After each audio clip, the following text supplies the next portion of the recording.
আসসালামু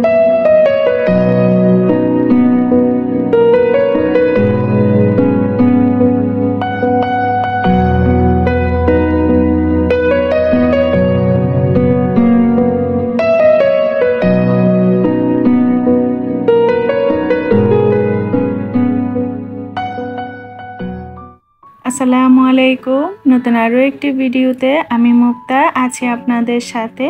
যে যেখান থেকে আমার আজকের ভিডিওটি দেখছেন, আশা করছি সকল আল্লাহর রহমতে সুস্থ এবং ভালো আছেন। আমরাও আলহামদুলিল্লাহ ভালো আছি।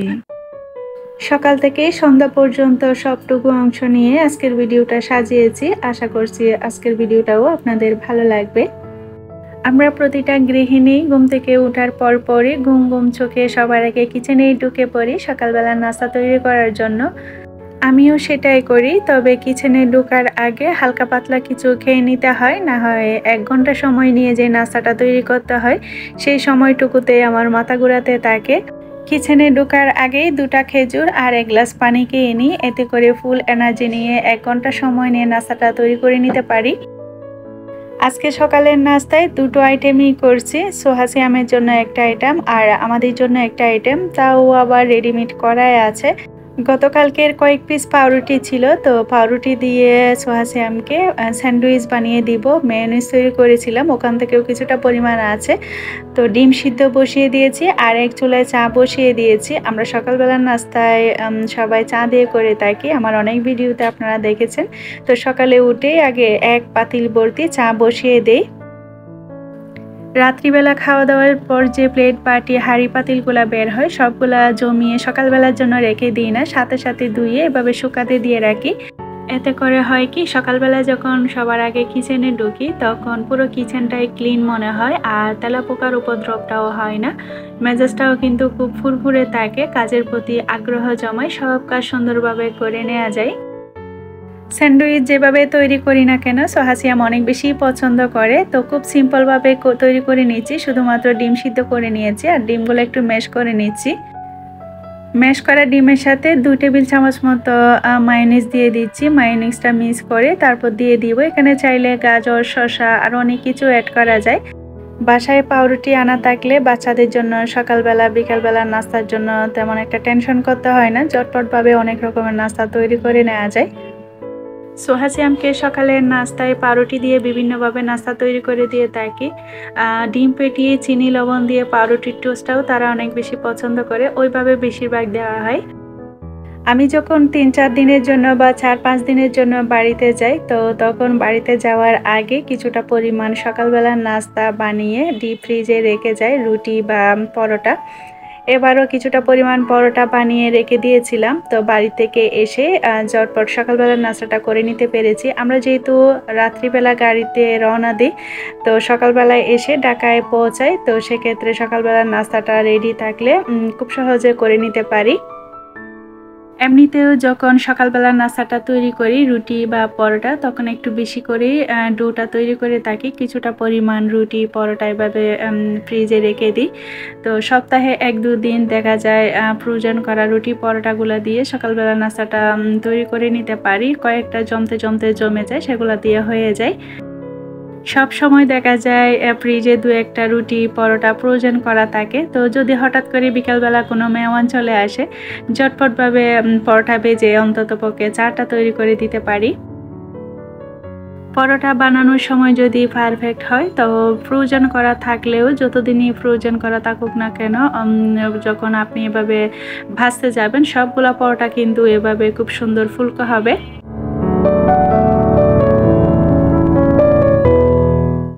আপনি যদি এখন পর্যন্ত আমার ভিডিওর সাথে থেকে থাকেন আর আমার আজকের ভিডিওটির কোথাও কোনো অংশ যদি আপনার ভালো লেগে যায়, তো প্লিজ একটি লাইক দিতে ভুলবেন না। আর আমার ভিডিওতে যদি আজ আপনি নতুন হয়ে থাকেন আর আমার চ্যানেলটি ভিজিট করে এসে যদি ভালো লেগে যায়, চাইলে আমার চ্যানেলটি সাবস্ক্রাইব করে রাখতে পারেন। কাজগুলো যদি আপনি অলরেডি করে থেকে থাকেন তাহলে আপনাকে জানাই অসংখ্য ধন্যবাদ। গত 2 দিন ধরে রেডি পরোটা ভেজে সকালের নাস্তাটা তৈরি করে নিয়েছি। তো আজকে তেমন বেশি ছিল না, 4টা পরোটা ছিল, ওগুলা ভেজে নিয়েছি। সোহাসিয়ামকে নিয়ে আমি আগে নাস্তা করে নিয়েছি, এরপরে রাত 2 ভাই করেছে। আর সকালের নাস্তা শেষ করে তারা চলে যাওয়ার পর প্লেট বাটিগুলো গুছিয়ে ডাইনিং টেবিলটা একটু ডিপ ক্লিন করে নিব। এরই মাঝে বেশ লম্বা একটা সময় পার হয়ে গিয়েছে। এখন বাজে বেলা 11টা। হাজারটা টুকিটাকি কাজ করে নিয়েছি। সংসারে তো কাজের অভাব নেই, সারাক্ষণই কাজ আমাদের দিকে তাকিয়ে থাকে। তার উপরে যদি আবার ছোট বাবু থাকে তাহলে তো কাজ আরও সারাদিনই শেষ হতে চায় না। এরই মাঝেও কিন্তু সব সময় সংসারের সব কাজগুলাকে পরিপাটি করে গুছিয়ে টিপটপ রাখতে আমি কিন্তু ভীষণ রকমের পছন্দ করি। আমাকে অনেকেই প্রায় একটা প্রশ্ন করে থাকেন এবং কমেন্টটা আমি খুব বেশি পাই, যদিও আমি অনেক ভিডিওতে এই সব কমেন্ট নিয়ে কথা বলে থাকি। আমি 3টা বাচ্চা নিয়ে কিভাবে সংসারের এত সব কাজ করে আবার চ্যানেলে নিয়মিত ভিডিও আপলোড করি। যদিও অনেকে জানি আমরা ভিডিও তৈরি করে ভিডিও আপলোড করা তেমন একটা সহজ কাজ নয়, অনেকটা কঠিন। আসলে আমি নিজেও জানতাম না যে এই সময়টাতে আমি সংসারের সব কাজ সময়ের মধ্যে করে আবার আমার কাজগুলো আপনাদের মাঝে শেয়ার করতে পারবো।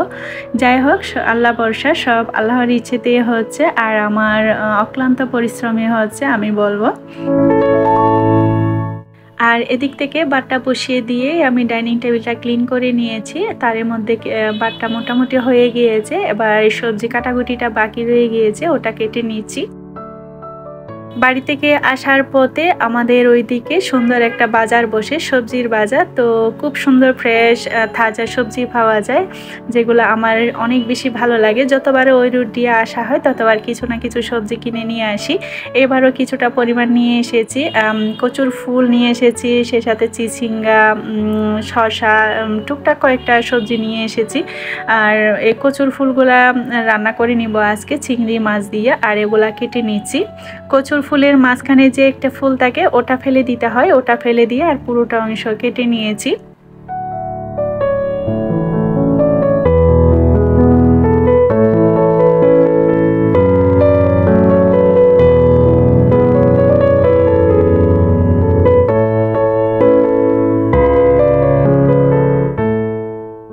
ফ্রিজে ইলিশ মাছ আনা ছিল, তো ওটা নামিয়ে নিয়েছি। আর সাইজে একটু বড় ছিল, বাজার থেকে কেটে এনেছিলেন। যদিও ইলিশ মাছ কাটতে কিন্তু খুবই সহজ, তেমন একটা ঝামেলা না। তবে পিসগুলো আমি আমার মনের মতন করে নিব। প্রথমে ভেবেছিলাম এটা ছুরি দিয়ে কাটতে পারবো, তো নিয়েছি ছুরি দিয়ে কাটার জন্য, পরে আর কাটতে পারিনি। এটা সাইজে একটু বড় থাকার কারণে পরে বটি দিয়ে এটাকে পিস করে নিয়েছি। পুরোটা রান্না করব না, তাহলে বেশি হয়ে যাবে। আমরা যেহেতু মানুষ কম, দুপুরে আমরা শুধু 3 জনে খাই, রাত্রিবেলা 5 জন। তো সেই হিসাবে রান্নাটা করে নিব। অর্ধেকটা রেখে দিচ্ছি, অর্ধেকটা রান্না করে নিচ্ছি। বেশ অনেকটা পরিমাণে ডিম হয়েছে, তো সিয়াম ডিমওয়ালা ইলিশ মাছ অনেক বেশি পছন্দ করে। তো ডিমগুলা মাছের ভিতরেই রেখে দিয়েছি, ভালোভাবে ধুয়ে পরিষ্কার করে নিব। চিংড়ি মাছগুলা কেটে নিচ্ছে, এগুলো আগে কাটা ছিল না। সর বাবা যেহেতু রাত্রিবেলা সবসময় মাছের বাজার যে কোনো বাজার করে থাকেন, তো অত রাত্রে আর এগুলা বাঁচতে ইচ্ছে করেনি। যেভাবে এনেছিলেন ওভাবে ছোটো ছোটো বক্স করে রেখে দিয়েছি। তো আজকে রান্না করব, আজকে যতটুকু লাগবে ততটুকু পরিষ্কার করে বেছে নিচ্ছি। কচুর ফুলগুলা বসিয়ে দিয়েছি একদিকে, আরেকদিকে ইলিশ মাছটা রান্না করে নিব। তো সব কিছু রেডি করে নিয়ে তারপর রান্নাটা বসিয়ে দিচ্ছি। বাড়িতে যাওয়ার আগে কিছুটা পরিমাণ পেঁয়াজ কেটে ডিপ ফ্রিজে রেখে গিয়েছিলাম, যেন এসে রান্নাটা ঝটপট করে নিতে পারি। যেহেতু অনেকটা জার্নি করে আসি, তো সব কাজ গুছিয়ে করতে ইচ্ছে করে না। তো পেঁয়াজ কাটা, সকালের নাস্তা রেডি করা, অনেকটা কাজ এগিয়ে তারপর আমি বাড়িতে যাই সব সময়। এসেই ফ্রোজেন করা পেঁয়াজগুলো দিয়ে রান্না করেছি। আরও কিছুটা পরিমাণ রয়ে গিয়েছিল, ওগুলা দিয়ে আজকে রান্না করে নিচ্ছি। কচুর ফুলগুলা প্রথমে সিদ্ধ বসিয়ে দিয়েছি, কিছুটা পরিমাণ আস্ত রসুন দিয়ে, কাঁচামরিচ আর লবণ, হলুদ দিয়ে 1 কাপ পরিমাণ পানি দিয়ে সিদ্ধ বসিয়ে দিয়েছি। এরপর আবার রান্না করে নিব। এদিক থেকে ইলিশ মাছ রান্না করে নিচ্ছি। সরিষা ইলিশ রান্না করব একটু ঝোল করে, এভাবে সবাই পছন্দ করে খেতে। সয়াবিন তেলের মধ্যে পেঁয়াজ বাটা দিয়ে দিয়েছি একটু বেশি করে, ঝোলটা যেন একটু ঘন ঘন হয়। আর যেহেতু একটু ঝোল রান্না করব। আর সরিষা বাটা দিয়েছি, আর এখানে অল্প অল্প করে অন্যান্য মশলাগুলো দিয়ে দিচ্ছি। আদা রসুনটা ব্যবহার করছি না, ইলিশ মাছ তো আমরা জানি একাই 100, এগুলোতে তেমন একটা মশলা লাগে না। আর আদা রসুনের স্মেলটা ভালো লাগে না ইলিশ মাছের মধ্যে। সব ধরনের মশলা দিয়ে কিছুক্ষণ কষিয়ে নিয়ে এরপর ইলিশ মাছগুলো দিয়ে দিয়েছি। মাছগুলা যেহেতু কাঁচাই রান্না করছি, তো বেশি একটা নাড়াচাড়া করা যাবে না, হ্যান্ডেল ধরে একটু দুলিয়ে দিতে হবে। এক পাশ হয়ে গেলে অপর পাশ উল্টিয়ে দিয়ে আরও কিছুক্ষণ কষিয়ে নিয়েছি। এবার ঝোলের পানিটা দিয়ে দিচ্ছি। ইলিশ মাছ যেহেতু নরম মাছ, সেক্ষেত্রে মশলাটা ভালোভাবে কষিয়ে নিয়ে 10 মিনিট রান্না করলে রান্নাটা পুরোপুরি হয়ে যাবে। এদিক থেকে কচুর ফুলগুলো ভালোভাবে সিদ্ধ হয়ে যাওয়ার পর গুটনির সাহায্যে একটু গুটে নিচ্ছি। এরপর অন্যান্য মশলাগুলো অল্প অল্প দিয়ে চিংড়ি মাছগুলো দিয়ে কিছুক্ষণ কষিয়ে নিব।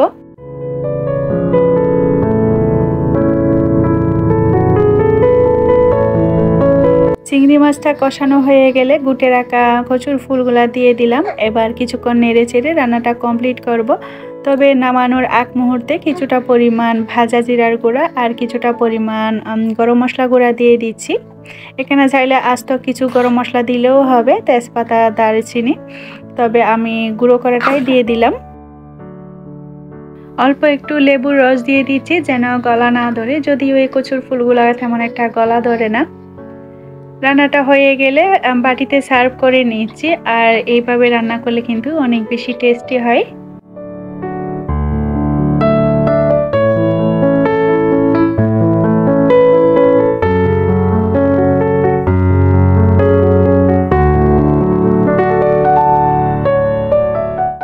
আজকের ওয়েদারটা বেশ ঝলমলে ছিল, সারাটা দিন অনেক বেশি সুন্দর ছিল। তো বিকালের দিকে আমার 3 ছানাকে নিয়ে একটু ছাদে গিয়েছিলাম। ওখানে আমাদের কবুতরও আছে, ওগুলো ভিডিও শ্যুট করা হয়নি। অনেকগুলো কবুতর আছে, অন্য একটা ভিডিওতে আপনাদের সাথে শেয়ার করব।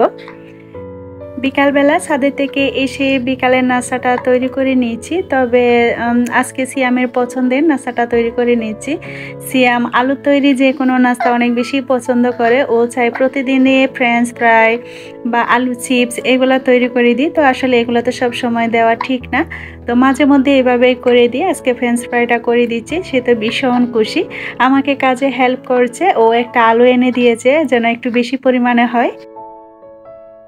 এতদিন আমি যখন ভিডিওতে ভয়েস দিতাম তখন বাবু ঘুমিয়ে থাকতো, ও দিনের বেশিরভাগ সময় ঘুমিয়ে থাকতো। আর ইদানিং দেখছি আমি যখন ভয়েস দিতে বসি সে কিন্তু সজাগ হয়ে যায়, ওকে কোলে নিয়েই আমি সবসময় ভয়েসটা দিতে হচ্ছে।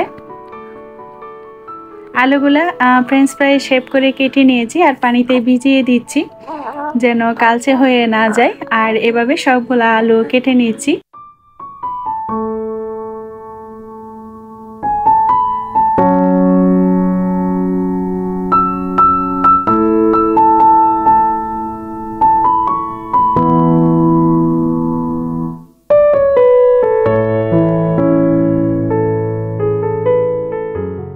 আলুগুলো হাফ সিদ্ধ করে নিয়েছি আর পানিটা বলক উঠে যাওয়ার পর কিছুটা পরিমাণ লবণ দিয়ে দিয়েছি। আর লবণটা দিলে কিন্তু খেতে একটু বেশি ভালো লাগে, না হয় একটু পানসে পানসে লাগে। তো অনেকে আছেন ডাইরেক্ট ফ্রাই করে ফেলে, তো এইভাবে কিন্তু চুপসে যায়। এভাবে একটু সিদ্ধ করে নিলে ফ্রেঞ্চ ফ্রাইটা রেডি হয়ে যাওয়ার পর তখন আর চুপসে যাবে না। 50% মতো সিদ্ধ করে নিয়েছি, এরপর ঢেলে নিচ্ছি। আর ঠান্ডা পানি দিয়ে ধুয়ে নিব না, এভাবে রেখে দিব। তবে এগুলো সন্ধ্যার দিকে বেজে নিব, এখনও সন্ধ্যা হয়নি, তো কিছুক্ষণ এভাবে রেখে দিলে হয়ে যাবে। আর টিস্যু দিয়ে মুছে নিতে হবে না, পানিটা এমনিতেই ঝরে যাবে। সন্ধ্যার দিকে ডুবো তেলে ফ্রাই করে নিচ্ছি। আর ক্রিস্পি করে বেশি ভাজবো না, একটু সুন্দর একটা কালার আসা পর্যন্ত ভেজে নিব। চুলার আঁচটা মিডিয়ামের চেয়েও কমিয়ে দিয়েছি। অল্প আঁচে টাইম নিয়ে কিন্তু ভেজে নিলে ফ্রেঞ্চ ফ্রাইটা খেতে অনেক বেশি ভালো লাগে। আর ভেজে নেওয়ার পর সুন্দর একটা যখন কালার চলে এসেছে তখন ঝুড়িতে তুলে নিচ্ছি।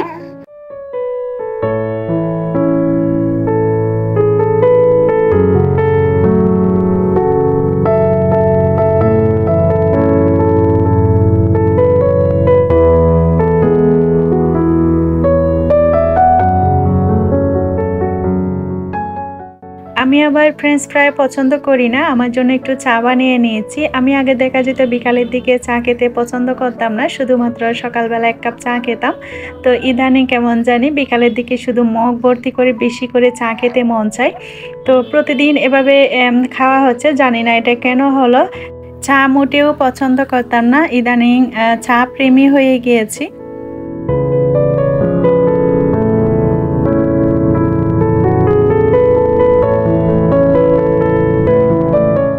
বাড়ি থেকে আসার সময় আমার আব্বু খাজাগুলা কিনে দিয়েছেন, খুবই মচমচে। আর খাজা দিয়ে এভাবে চা খেতে খুব বেশি ভালো লাগে। ওরা আবার খাজা, চা এগুলো পছন্দ করে না, ওদের পছন্দ ফ্রেঞ্চ ফ্রাই। ওদের রিকোয়েস্টে ওদের থেকে ফ্রেঞ্চ ফ্রাই আমিও একটা ট্রাই করে দেখলাম।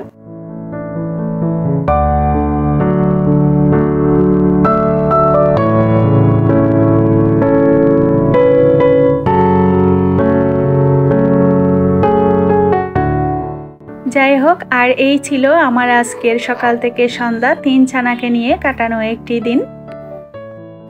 সবার সুস্বাস্থ্য ও সুস্থতা কামনা করছি, সেই সাথে আমার পরবর্তী ভিডিও দেখার আমন্ত্রণ জানিয়ে আমার আজকের ভিডিওটা এখানেই শেষ করছি। আল্লাহ হাফেজ, আসসালামু আলাইকুম।